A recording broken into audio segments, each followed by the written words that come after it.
今日嚟到鬼廚2.0，帶大家去試呢間香港仔粉麵。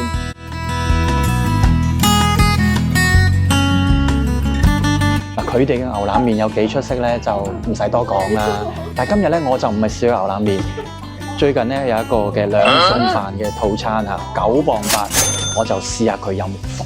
呢個套餐除咗包2個餸，仲有時菜同埋飲品。由於實在太多餸揀啦，所以今次一於叫大佢為大家試真啲先。等我試下呢個富貴黃金雞先，好脆喎個底。英國唔係成日有蒸魚食，大啖咬落去，加埋個白飯，1個字。呢個餐仲包時菜，今日竟然攞我最中意嘅腐乳通菜啊！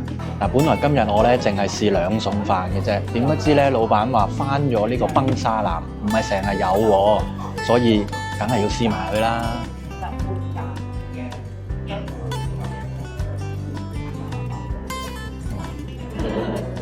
好，要一個。食完呢餐，我仲買埋佢嘅秘製黑椒牛丸，今晚6個麵食，咁就 perfect 啦。完。Nice。